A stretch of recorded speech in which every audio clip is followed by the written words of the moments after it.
교회 우리 김기정 권사님, 배민식 권사님께서 두 가정을 소개해 주셔서 같이 만난 적이 있었어요.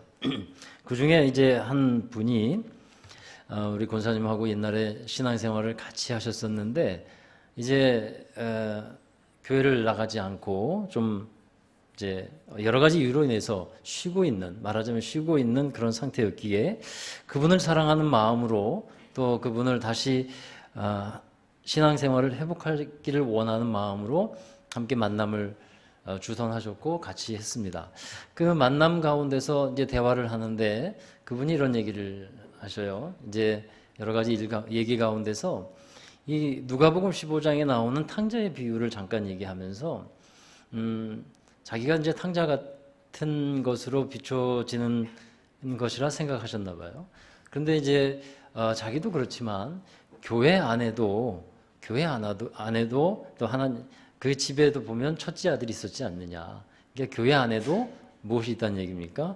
탕자가 있지 않느냐 하는 얘기를 말씀했어요. 제가 그 말에 뭐라고 대답했을까요? 맞습니다 라고 대답했어요. 맞습니다. 탕자는 교회 밖에 하나님 밖에만 있는 것이 아니라 우리 교회 안에도 탕자가 있습니다. 맞는 말씀이다라고 얘기했습니다. 그래서 오늘 누가복음 15장에 나오는 이 탕자의 얘기를 한 번 더 여러분과 나누려고 합니다. 여러분 아마도 이 탕자의 비유에 관한 말씀을 굉장히 많이 들으셨을 거예요. 많이 알고 계시라 생각하고 저도 이 말씀에 관계된 설교를 몇 번이나 한 것 같습니다. 그럼에도 불구하고 다시 한번 이 말씀을 드리는 것은 이 탕자의 비유의 말씀을 우리가 잘 들여다보면 그 안에 엄청난 그 하나님의 진리의 말씀들이 여기에 담겨져 있어요. 오묘한 하나님의 또 다른 뜻이 이것에 들어가 있는 것을 보게 됩니다. 그래서 우리 한 사람 한 사람의 모습을 이 비유의 말씀을 통해서 알 수 있게 되고 정말 중요한 진리의 말씀들을 구원의 진리에 관한 말씀들을 우리가 이 탕자의 비유를 통해서 깨달아 가게 됩니다. 자, 여러분 예수님께서 이 탕자의 비유를 우리에게 알려주신 목적이 뭘까요? 왜 탕자의 비유를 우리에게 말씀해 주고 계실까요? 누가복음 15장에 보면 세 가지 비유가 연속해서 나오고 있어요. 그 세 가지 비유를 보면 왜 이 말씀을 하셨는지를 잘 알 수 있게 됩니다. 첫 번째 비유는 잃어버린 양 한 마리의 비유예요. 여러분 그 내용 아시죠? 100마리 중에 한 마리가 우리에서 나갔습니다. 그러니까 그 잃은 양을 찾으러 간 한 주인의 얘기입니다. 두 번째 비유는 잃어버린 한 드라크마의 비유입니다. 한 드라크마 하면 이제 하루의 노동자의 품값에 해당이 되는데 우리나라 돈으로 하면 뭐 한 지금 10만 원이라고 할 수 있을 거예요. 그걸 찾았을 때 누리는 그 기쁨, 그것을 비유로 말씀하고 있고 또 세 번째 비유가 이 탕자의 비유입니다. 탕자의 비유인데 여러분 이 세 가지 비유를 연이어서 말씀하는 걸 보면 무엇 때문에 이 탕자의 비유 또 세 가지 비유를 말씀하시는 것인지를 잘 알 수 있는데 이 세 가지 비유에서의 공통된 것이 있죠. 공통된 것이 뭡니까? 잃어버린 양, 잃어버린 돈, 또 잃어버린 아들 이걸 찾는 거예요. 그걸 보면 알 수 있죠. 중요한 것은 양이나 돈이나 이 모든 것들이 다 사람과 관계돼 있어요. 그래서 잃어버린 영혼, 잃어버린 사람을 찾는다고 하는 의미가 이 비유에 담겨져 있죠. 그리고 두 번째 공통된 것이 있습니다. 그게 뭐냐면 잃어버린 것을 찾은 후에 사람들을 초청해서 뭘 벌입니까? 잔치를 벌이고 있는 거예요. 잔치. 왜 잔치를 벌입니까? 그 기쁨과 즐거움을 함께 나누자 하는 겁니다. 잃어버린 영혼을 찾으셨을 때의 이 주인의 기쁨, 곧 하나님의 기쁨이 무엇인지 얼마나 크고 놀라운 것인지를 함께 알고 공유하자라고 하는 거예요. 여러분 하나님이 이 세상으로 예수님을 보내주신 목적과 이유는 분명합니다. 그것은 구원을 위한 것이었어요. 하나님 나라 안에서 이루어지는 죄인들의 구원은 예수 그리스도를 통해서밖에 이루어질 수 없음을 하나님께서는 우리에게 알려주셨고 또 그렇게 예수님은 그 구원을 온전히 이루셨어요.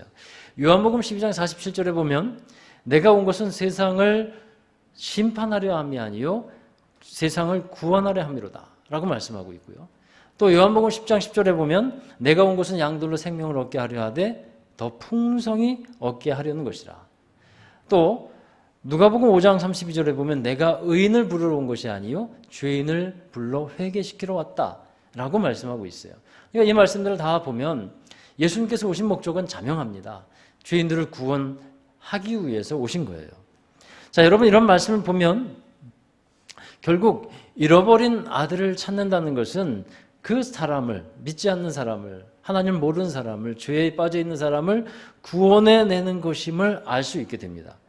그러므로 우리가 예수님의 심정, 하나님의 마음을 갖고서 살아가는 것이 중요한 줄로 믿습니다. 여러분, 잃어버린 사람, 잃어버린 영혼을 찾으시는 하나님, 그 영혼이 하나님께로 다시 돌아올 때 얼마나 그 하나님에게는 그 기쁨이 되는지를 우리가 알기를 원하신다는 거예요. 그러니까 그걸 하나님께서 그것을 가장 기쁘시게 여기니까 우리의 관심과 우리의 이 사명이 어디에 있어야겠다는 겁니까? 영혼을 구원하는데 하나님의 기쁨이 있는 곳에 우리의 사명과 우리의 기쁨도 그곳에 있게 되기를 주의 이름으로 축원합니다. 그렇게 하나님을 잘 믿지 못하다가 믿게 되는 영혼들을 하나님 기뻐하셔요. 그럼 여러분 잃어버린 영혼 그 사람들은 누굴까요?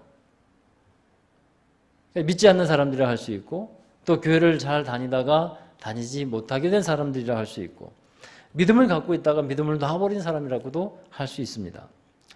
그러면 오늘 이제 탕자의 비유로 알려진 이 말씀에서 여러분 잃어버린 아들이 누굽니까? 두 아들이 나옵니다. 첫째 아들이 있고 둘째 아들이 있어요. 누가 집을 나갑니까?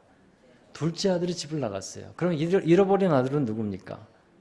둘째 아들이라고 사람들이 얘기를 하고 또 우리가 그렇게 알고 있는데 표면적으로 보면 둘째 아들이 집을 나갔기 때문에 잃어버린 아들은 둘째 아들이에요. 그러나 여러분 탕자 생각하면 둘째 아들을 생각하게 되는데 여기에 반전이라는 것이 있어요. 집에 머물러 있었던 첫째 아들도 사실은 잃어버린 아들에 가깝다라는 겁니다. 둘째 아들과 첫째 아들이 아버지에게 잃어버린 아들이 되었다는 거예요. 그러나 이 둘이 좀 차이가 있긴 있죠. 그럼에도 불구하고 첫째 아들이나 둘째 아들이나 본질적으로 보면 아버지로부터 많이 떨어져 있다라는 것을 발견하게 돼요. 자, 먼저 여러분 둘째 아들, 집을 나간 아들이 그러면 그 잃어버린 아들이 된 이유가 뭘까요?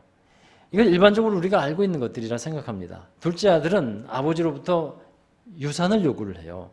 그러니까 어차피 아버지가 돌아가시면 자기에게 유산을 물려주실 것인데 그때 아버지가 돌아가시고 나서 유산을 물려줄 것이 아니라 지금 나에게 주시면 좋겠습니다. 그래서 먼저 그것을 주시면 내가 그것을 더 잘 경영해서 좋은 그런 열매를 많이 거둘게요. 라는 뜻이었겠죠. 그래서 재산 분배를 요구를 합니다. 보통 당시에 이 유대 사회에서는 첫째가 둘째보다 2배 이상의 재산을 받아요. 그러니까 첫째와 둘째가 있으니까 첫째는 3분의 2의 재산을 받게 되고 둘째는 3분의 1의 재산을 받는 거예요. 그러니까 둘째가 3분의 1의 재산을 물려받아 가지고 이제 집을 나가게 되는 거죠. 그리고 말씀해 보면 이 비유의 말씀에 보면 이 상속한 재산을 가지고 먼 나라로 갔다 그랬어요. 이게 무슨 뜻일까요? 이게 신앙적인 의미고 영적인 의미가 들어가 있는데 하나님의 나라를 떠났다는 거예요. 아버지 품을 떠났다는 것은 곧 하나님의 통치와 다스리심을 떠나서 자기가 원하는 곳으로 나아갔다는 것이죠. 여러분, 아버지가 계신 집은 하나님이 다스리는 하나님의 나라를 의미하는 겁니다. 그런데 이 둘째 아들은 자기의 것을 갖고서 자기가 원하는 곳으로 나아갑니다. 실질적으로 누구의 재산이 됐습니까? 자기의 재산이 됐잖아요. 자기의 것이 됐어요. 그러니 누구 마음대로 할 수 있어요? 자기 마음대로 할 수 있는 거예요. 그래서 자기 마음대로 할 수 있는 자유가 있고 권한이 있다라고 생각합니다. 이 부분에서 둘째 아들이 왜 잃어버린 아들이 되었는지를 알 수 있어요. 이 둘째 아들은 자신의 인생을 자신 스스로 살아볼 수 있다고 생각하는 거예요. 내가 이제 컸으니까, 이제 성인이 됐으니까 내 인생은 나의 것이므로 내가 뜻을 정하고 살아가면 되겠다라고 생각하는 겁니다. 잃어버린 양의 비유를 여러분 한번 생각해 볼까요? 잃어버린 양의 비유가 앞에 비유, 첫 번째 비유잖아요. 100마리의 양이 있는데 한 마리가 없어졌어요. 근데 주인은 99마리의 양을 데려다 놔두고 우리에다 잘 놔두고 그리고 한 마리 양을 찾아가고 그 양을 결국은 찾습니다. 그 찾고 난 기쁨이 얼마나 크던지 그 양을 어깨에 둘러매고 기뻐하고 즐거워하면서 돌아오게 됩니다. 자, 왜 이 한 마리의 양이 길을 잃어버리게 됐을까요? 왜 길을 잃어버리게 됐을까? 99마리의 양이 한 마리를 왕따시켜서 그랬을까요? 그래서 길을 잃은 걸까요? 여러분, 성경에서 양을 하나님의 자녀로 표현하고 있어요. 근데 이 양과 같은 사람에게 우리 사람을 양으로 표현하잖아요. 그러면 이 양과 같은 사람들이 왜 길을 잃어버리는가? 성경은 이렇게 말하고 있습니다. 우리 누가복음 이사야 53장 6절의 말씀이에요. 같이 읽어보시죠. 우리는 다 양 같아서 그릇 행하여 각기 제 길로 갔거늘 여호와께서는 우리 모두의 죄악을 그에게 담당시키셨도다. 아멘. 그러니까 하나님이 제시해 주는 길이 있는 겁니다. 내가 곧 길이요 진리요 생명이라 말씀하듯이 하나님이 우리에게 제시해 주는 길이 있어요. 그런데 양 같은 사람들이 다 각기 어느 길로 간다고요? 제 길로 갑니다. 자기 길을 찾아서 가요. 자기가 옳다고 여기는 길, 자기가 중요하다고 생각하는 길, 그 길로 나아간다라고 하는 겁니다. 그래서 하나님의 길을 거부하는 거예요. 하나님의 길은 나와 맞지 않다라고 생각합니다. 그리고 나의 길이 있다, my way, 나의 길이 있다고 생각하고 나아가게 되는 겁니다. 그러니까 결국은 간섭받기 싫어하는 거죠. 내게 능력이 있다고 생각하면서 아버지의 간섭 없이 아버지가 말하지 않아도 나는 훨씬 그 일을 잘할 수 있습니다. 내게 맡겨주신 인생, 내가 살아가는 인생, 내가 충분히 잘 살아갈 수 있습니다. 그렇게 나아가는 거예요. 이게 둘째 아들의 심정이었다는 겁니다. 처음에는 그 길이 행복해 보이고 좋아 보입니다. 그러나 둘째 아들이 나중에 자기의 뜻에 따라서 살아갔을 때 결국은 어떻게 됩니까? 그 모든 재산을 다 탕진하게 되고 가치 있는 데 쓰는 것이 아니라 허랑방탕하게 쓰게 되고 다 모든 것을 세상에 빼앗겨버리고 악한 것에게 빼앗겨버리고 남는 것은 상처와 아픔밖에 남지 않았어요. 그리고 이제 아버지께로 돌아오게 되죠. 여러분, 왜 하나님이 우리 사람들을 양으로 비유하셨냐 하면 양에게는 반드시 목자가 있어야 합니다. 목자가 있어야 되기 때문에, 그래야 양은 살 수 있기 때문에 양으로 사람들을 비유하신 거예요. 자기 혼자 스스로 살아갈 수 없는 존재가 양입니다. 우리 사람이 그렇다는 거예요. 우리들이 목자의 음성을 들어야 되고 또 목자의 돌봄을 잘 받을 때 그때 제대로 또 행복하게 풍성한 삶을 살아갈 수 있게 됨을 믿습니다. 자, 그러면 이제 둘째 아들은 이런 이유로 인해서 잃어버린 아들이 됐고, 그럼 첫째 아들을 한번 다시 보기를 원합니다. 첫째 아들에 관한 말씀인데 왜 첫째 아들을 잃어버린 아들이 되었다라고 말할 수 있을까요? 여러분, 첫째 아들은 아버지의 집을 떠나지 않았습니다. 아버지와 함께 지냈어요. 그리고 말씀에 보면 아버지의 명령을 다 지켜서 행했다라고 말씀합니다. 근데 사건이 하나 터졌죠. 동생이 집을 나가서 자기 뜻대로 살아갈 줄 알았는데 다 재산을 잃어버리고 나서 다시 집으로 돌아버린 겁니다. 이 아버지는 어떻게 그 둘째 아들에 대해서 반응을 합니까? 이 둘째 아들이 죽었다가 살아난 아들 같고 잃어버렸다가 다시 찾은 아들로 생각되었기에 잔치를 벌이잖아요. 가장 좋은 옷으로 갈아입힙니다. 그리고 손에 가락지를 끼우고 발에 신을 신기고, 그리고 송아지를 잡는데 파리하고 살 없고 맛없어 보이는 이런 게 아니라 살찐 송아지를 잡아요. 예. 이게 다 자란 소도 아니에요. 송아지 고기가 또 아주 맛있다고 그러기도 합니다만 그런 걸 잡는 거예요. 가장 좋은 그런 송아지를 잡고 소고기 파티를 열어버려요. 여러분, 이런 아버지의 반응에 이 첫째 아들이 속이 뒤집어지는 겁니다. 분노가 일어납니다. 화가 일어납니다. 아버지는 나를 위해서 염소 한 마리 잡아준 적이 없으면서 어떻게 이 살림을 다 말아먹은 이 아들이 돌아오니까 살찐 송아지를 잡습니까? 화가 나는 겁니다. 그러면서 아버지가 말하죠. 그 아들에게, 첫째 아들에게, 야, 너는 항상 나와 함께 있었잖아. 그리고 이 내 것이 다 누구의 것이요? 너 것이잖아. 그렇게 말을 해요. 여러분, 이 말씀에서 첫째 아들의 문제가 무엇인지 아시겠어요? 이 첫째 아들은 아버지의 명령을 어기지 않고 잘 지키면서 살아왔습니다. 그런데 그렇게 살아온 이유가 무엇이냐는 거예요. 아버지의 명령을 잘 지키면서 아버지 집에서 살아왔는데 그렇게 살아온 이유가 뭡니까? 아버지 때문이었을까요? 아니면 재산 때문이었을까요? 재산 때문이에요. 첫째 아들은 아버지보다도 재산에 더 많은 관심을 갖고 있다는 거예요. 동생은 자기 재산의 3분의 1의 몫을 가져갔습니다. 나머지는 아버지가 갖고 있는 것은 결국은 자기의 거예요. 3분의 2의 재산은 자기의 겁니다. 그런데 다시 동생이 집으로 돌아왔어요. 재산을 증식해서 돌아왔으면 좀 나았는데 아마 재산을 불려갖고 들어왔어도 이 형은 동생이 탐탁지 않았을 거예요. 시기와 또 질투를 갖게 되었을 거예요. 자, 그런데 이 둘째 아들을 다 잃어버리고 들어온 아들을 아버지가 받아주었다는 겁니다. 그리고 잔치를 베풀어줘요. 결국은 이 둘째 아들 또 누구 것을 떼어줄 거예요. 그냥 아무것도 없이 살게 할까요? 아버지는 안 그래요. 또 재산을 떼어줄 거란 말이에요. 그게 누구 거예요? 결국은 누구 거예요? 내 건데. 첫째 아들 건데. 내 건데 다 말아먹은 이 둘째 아들에게 내 걸 또 떼어준다고요? 살찐 송아지 그거 누구 거예요? 내 건데. 다 내 건데. 동생에게 그걸 나눠주니까 속이 뒤집어지기 시작하는 겁니다. 그러니까 여러분, 이 둘째 아들의 마음이 뭐였냐면 아버지에게 관심이 있는 게 아니라 사실은 재산 때문에 아버지에게 붙어 있고 아버지 안에서 명령을 지키고 살았다는 거예요. 그러니까 그 현실이 억울하고 화가 나고 있는 겁니다. 아버지의 곳은 내 것인데 그렇게 나쁜 짓을 하다가 살아온 동생에게 내 것을 나눠준다고 하니까 속이 편할 리가 없고 뒤집어지는 거예요. 자, 여러분, 첫째 아들은 아버지의 말씀을 잘 지키면서 살았던 아들입니다. 참 잘했죠. 근데 둘째 아들은 아버지의 돌봄과 간섭을 거부하고 나간 아들입니다. 그러나 이 두 아들이 다 자기 중심적인 죄성을 갖고 있었다는 거예요. 결국은 똑같습니다.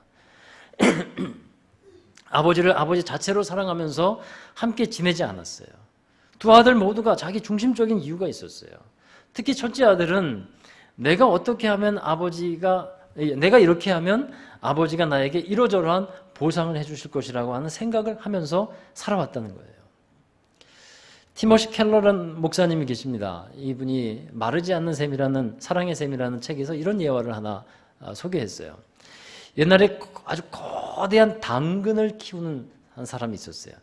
그 사람이 아주 큰 당근을 길렀습니다. 가장 자기가 키운 것 중에 농사 지은 것 중에 가장 큰 당근을 수확을 했어요. 그리고 나서 이거를 자기 나라의 왕에게 이걸 드리고 싶은 거예요. 그래서 그 당근을 가지고 왕에게 가져갑니다. 왕이시여, 이것은 제가 기른 당근 중에서 가장 거대하고 가장 큰 것입니다. 다시는 이런 것을 키울 것 같지 못해요. 키울 수 있으리라고 생각 못합니다. 그러니 저는 이 당근을 우리 폐하 왕께 이것을 드리고 싶습니다. 사랑과 존경의 표시로 이 당근을 드리겠습니다. 왕은 그 사람의 진심을 읽었어요. 그리고 너무 기뻐했어요. 그리고 이제 그 농부가 자리를 떠서 돌아가려고 할 때 다시 불러 세웁니다. 이렇게 말해요. 잠깐만, 너는 분명히 훌륭한 땅의 경작인이고 관리인이다. 내가 농사 짓고 있는 그 땅 옆에 자그마한 내 땅이 하나 있는데 내 땅을 내게 줄게.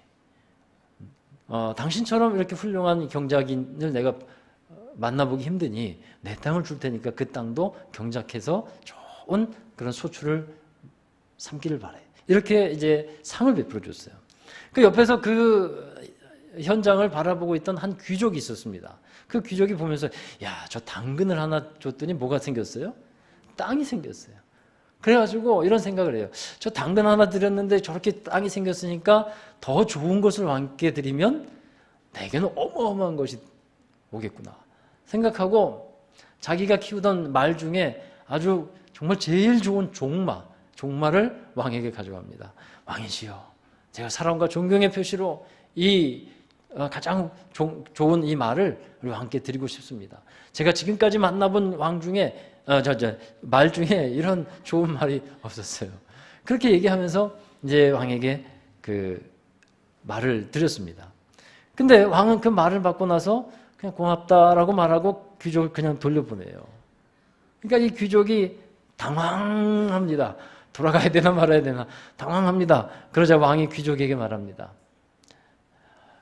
그 당근을 준 그 사람은 내게 진짜 당근을 주었지만 당신은 너 자신에게 말을 준 거야 라고 얘기를 해요. 그러니까 여러분 무슨 말씀이냐면 이 아버지와 아들의 이 큰아들의 관계 속에서 아버지는 아들에게 어떤 조건을 가지고서 보상을 바라면서 아들을 대해준 것이 전혀 아니라는 겁니다. 조건적인 거래를 하는 것이 아니었어요. 아버지가 아들을 대할 때는 조건을 가지고 거래하지 않습니다. 단지 아들이기 때문에 주는 거예요. 그렇죠? 단지 사랑하기 때문에 용서해주고 사랑하기 때문에 받아들여주는 거예요. 내가 아들에게 이렇게 함으로써 내 노후가 편안할 것이다 생각하고 주는 게 아니에요. 그냥 아들이기 때문에 주는 겁니다. 여러분 give and take라고 아시죠? 주는 것이 있어야 받는 것이 있고 그런다. 근데 이런 조건으로 아버지와 아들의 관계, 아버지와 자녀의 관계가 만들어지고 있습니까? 그렇다면 이건 정말 불행한 관계가 되는 거예요. 그런데 아들이 아버지를 대하는 것은 진짜 아들이 아버지로서 대하기를 원했는데 이 큰아들은 아버지에 대해서 다른 목적을 또 갖고 있었다라는 겁니다. 여러분 확실히 이제 아버지가 돼 보면 아버지가 자녀를 대할 때 내 아버지가 어떤 마음이셨겠구나. 또 더 나아가서 하나님이 내게 어떤 마음이시겠구나라는 것을 더 쉽게 잘 깨달을 수 있게 되는 것 같습니다. 여러분 아버지와 아들이 이러한 사랑의 관계로 이어져야 한다는 것을 믿으시기를 바랍니다. 그렇습니다. 지금 왜 둘째 아들이 잃어버린 아들처럼 여겨지게 되었냐면 아버지를 아버지로서 사랑하고 아버지 그 자체로서 받아들이는 이게 아니라 뭔가 다른 목적과 보상을 갖고 자기 중심적인 어떠한 그 목적을 가지고서 아버지를 대하고 있다는 거예요. 그것을 깨우쳐 주신 말씀이에요. 사랑하는 여러분, 이제 아버지와 아들이 이런 사랑의 관계로 이어져야 한다는 것을 우리가 깨닫는데 그러면 이제 또 하나 남은 관계가 있어요. 여러분 맞춰보세요. 무슨 관계가 남았습니까? 예? 첫째 아들과 둘째 아들의 관계가 남은 거예요. 이제는 아버지와 아들 관계는 이렇게 정리가 될 수 있는데 첫째 아들과 둘째 아들의 관계가 남아 있습니다. 곧 형제 간의 관계예요. 아버지는 첫째 아들에게 말하죠. 내 동생이 살아왔다. 그러니 너도 기쁘지 않냐? 예? 내 동생이 살아왔다. 그러니까 너도 기쁘지 않냐? 여러분 누가복음 15장 32절의 말씀 한번 보십시다. 같이 읽어보실까요? 이 내 동생은 죽었다가 살아났으며 내가 잃었다가 얻었기로 우리가 즐거워하고 기뻐하는 것이 마땅하다 하니라. 내가 즐거워하고 기뻐한다고 말하지 않아요. 아버지는. 누가요? 우리가 거기에 너도 그 큰아들 너도 들어가 있는 거야. 야, 너 동생 살아 들어왔잖아. 기쁘지 않냐? 잃어버렸다가 찾았잖아. 기쁘지 않냐? 이것을 말하고 있는 거예요. 여러분 우리는 대개 이런 신앙생활에 익숙합니다. 하나님과 나와의 관계에 익숙해요. 내가 은혜 받고 내가 기뻐하고 즐거워하는 것을 중요하게 여깁니다. 사실 그것은 당연한 관계이고 당연한 영적인 반응이에요. 그런데 믿음의 사람들 사이에서 믿음의 형제들 간에서 서로 어떤 관계가 이루어져야 하는가? 우리는 거기까지 더 나아가야 되고 또 물론 세상과의 관계도 있습니다만 믿음의 형제들과의 관계 속에서 우리는 어떠한 마음을 갖고 어떠한 자세로 대해야 되겠는가 하는 겁니다. 여러분 믿음의 형제들 간에서 여러 문제가 발생하기도 합니다. 내가 아버지로부터 받은 사랑과 용서는 당연한 것이라고 생각하지만 다른 사람이 받는 사랑과 용서에 대해서는 별로 감흥이 생기질 않아요. 그러니까 둘째 아들이 돌아왔을 때 아버지가 용서해주고 받아주고 사랑해주는 이것을 첫째 아들은 이해하지 못하는 거예요. 그것처럼 우리도 다른 믿음의 사람들이 은혜 받고 또 함께 힘을 내어서 또 주님으로 말미암아 일어나고 하는 것에 대해서 또 열심을 내는 것에 대해서 별로 감흥이 생기지 않고 그냥 저 사람은 저의 복을 위해서 저가 감당해야 될 몫이니까 이렇게 냉정하게 생각하고 있는 것은 아니냐 하는 것입니다. 그 사람으로서 받을 몫을 그냥 받는 것이라 생각하고 그냥 그렇게만 생각해요. 여러분, 저는 우리 교회가 하나님의 나라를 이루어가는 사람들이기를 바랍니다. 그렇다면 우리가 정말 두 손 들고 기뻐해야 되는 것이 있어요. 그게 뭐냐면 새로운 구원의 역사들이 일어나는 것. 새롭게 주님을 믿고 나오는 사람들에 대해서 우리가 주님의 마음을 가지고 좀 기뻐할 수 있어야 돼요. 이를 원합니다. 정말 기뻐하며 정말 하나님께서 천국에서 그 구원의 소식이 있을 때 기쁨의 잔치를 벌이신다는 것을 기억하고 우리도 그 기쁨을 함께 누리자. 주님께서 그렇게 말씀하신 것처럼 하시듯이 우리도 그 기쁨을 함께 가질 수 있으면 좋겠다는 겁니다. 그러려면 잃어버린 한 마리의 양, 그 양을 보면서 안타까운 마음을 우리가 가져야 돼요. 잃어버린 영혼들, 신앙생활을 하다가 낙심해 있는 영혼들, 또 이러저러한 이유로 인해서 믿음에서 떠나 있는 사람들, 그 사람에 대해서 우리는 애통한 마음, 안타까운 마음을 가져야 되고, 그리고 그런 사람들 중에 다시 믿음과 신앙생활을 회복하게 된다면 누구보다도 아버지의 마음을 가지고 누구보다도 함께 기뻐하고 축하해주고 격려해주고 손잡아주는 여러분 되시기를 주의 이름으로 축원합니다. 그게 우리의 몫이 되어야 한다는 거예요.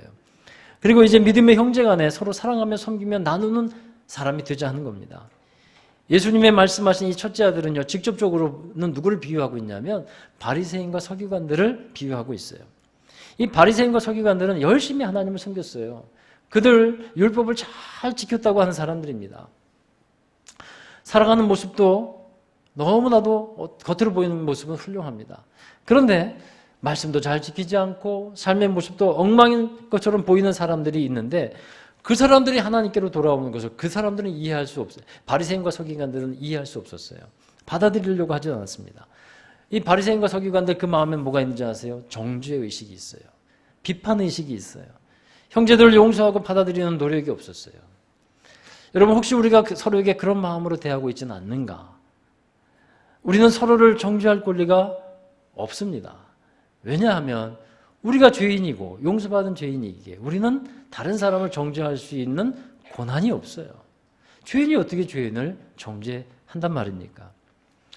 죄를 정죄하는 것, 정하는 것은 하나님만이 하실 수 있는 것입니다. 여러분, 첫째 아들은 둘째 아들 때문에, 동생 때문에 자기가 고통을 받는다고 생각하고 있어요. 혹시 여러분 어떤 사람 때문에 마음이 아프다면 그 사람을 향한 그 마음 가운데 하나님의 사랑으로 그 마음이 채워지게 되기를 주의 이름으로 축원합니다. 그렇게 여러분 기도하실 수 있기를 바라요. 우리가 생각하기에 잃어버린 아들은 이제 예수님을 믿지 않는 사람들이라고만 생각하기 쉽습니다만, 그러나 오늘 말씀에서는 잃어버린 아들이 집안에도 있었구나, 첫째 아들도 잃어버린 아들이었구나 하는 것을 다시 깨닫게 된다는 겁니다. 혹시 여러분 우리가 큰아들과 같지는 않을까요? 하나님을 믿으면서 어떤 조건적인 관계로 믿고 있지는 않는지요? 형제에 대한 사랑과 배려와 이해와 관심을 잃어버리고 있지는 않는지요? 우리를 사랑하신 하나님, 또 사실 우리가 탕자와 같았는데 탕자와 같은 우리를 용서해 주시고 다시 받아주셔서 하나님의 자녀 되게 하여 주셨는데 그 크신 사랑과 은혜로 우리가 마음을 채우고 그 크신 사랑과 마음의 우물에 가득 찬 이 하나님의 사랑으로 사람들과 형제들을 대할 때 정말 하나님의 온전하신 구원의 역사가 우리 교회와 또 여러분의 삶에 이루어지게 되리라고 믿습니다. 자, 기도하겠습니다. 사랑과 은혜의 주님, 우리를 죄에서 구원해 주신 하나님의 그 크신 사랑, 무조건적인 사랑과 용서에 감사를 드립니다. 사실은 우리들이 아버지 품을 떠난 탕자와 같았는데 아무 조건 없이 하나님의 자녀로 아들로 딸로 받아들여 주심을 감사드립니다. 그 사랑과 은혜를 기억하고 그 마음을, 아버지의 마음을 우리가 간직하며 살아갈 수 있도록 도와주옵소서. 그리하여 우리가 사람들을 대하며 또 믿음의 형제들을 대할 때 하나님의 그 크신 사랑으로 대할 수 있게 하여 주시고 그 넓으신 사랑 은혜 안에 우리가 거하며 주님의 귀한 역사들을 함께 이루어 나가게 하여 주시옵소서. 오늘도 함께 하신 하나님께 감사하며 예수 그리스도의 이름으로 기도합니다. 아멘. 우리 다 함께 자리에서 일어나셔서 파성과 결단의 찬송을 부르겠습니다. 스크린 좀 잘해주세요.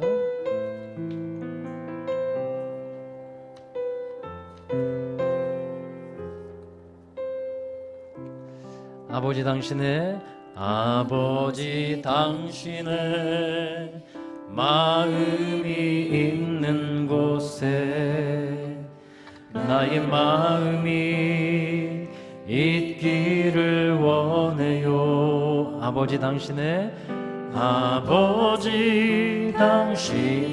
눈물이 고인 곳에 나의 눈물이 고이길 원해요. 아버지 당신이 바라보는 영혼에게 나의 두 눈이 향하길 원해요. 아버지 당신이 울고 있는 어두운 땅에 나의 두 발이 향하길 원해요. 나의 마음이 아버지의 마음 알아. 내 모든 뜻 아버지의 뜻이 될 수 있기를 나의 온 몸이 아버지의 마음 알아. 내 모든 삶 당신의 삶 되기를. 한 번 더 우리 찬양하실까요? 아버지 당신의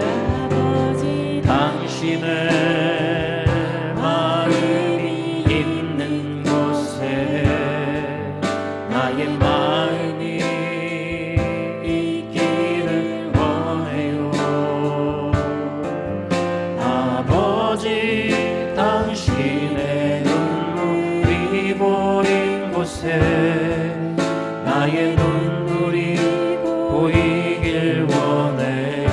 아버지 당신이 바라보는 영혼에게 아버지 당신이 바라보는 영혼에게 나의 두 눈이 향하길 원해요. 아버지 당신이 울고 있는 어두운 땅에 나의 두 발이 향하길 원해요. 나의 마음이 아버지의 마음 알아. 내 모든 뜻 아버지의 뜻이 될 수 있기를 나의 온 몸이 아버지의 마음 알아. 내 모든 삶 당신의 삶 되기. 나의 마음이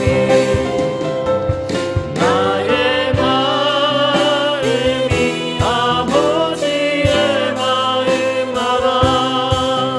내 모든 뜻 아버지의 뜻이 될 수 있기를 나의 온 몸이 아버지의 마음 알아. 내 모든 삶 당신의 삶 되기를. 아멘. 우리 함께 기도하십시다. 우리 하나님 아버지의 마음, 우리 둘째 아들을 바라보고 또 첫째 아들을 바라본 그 아버지의 마음, 그 마음을 우리가 갖기를 원합니다. 내가 어떤 사람이었는지를 또한 그 아버지의 마음에 비춰보며 다시 깨닫는 시간 되기를 원하고, 우리가 아버지의 마음을 가지고 하나님의 마음을 가지고 형제들을 대하고 또 사람들을 대하며 세상에 나아가야 할 줄로 믿습니다. 그 주님의 무조건적인 제한 없는 그 사랑으로 우리의 심령을 채워 주옵소서.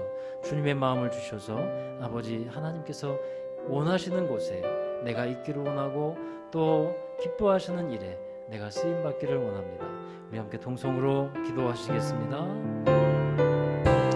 아버지 하나님, 주님의 마음을 우리가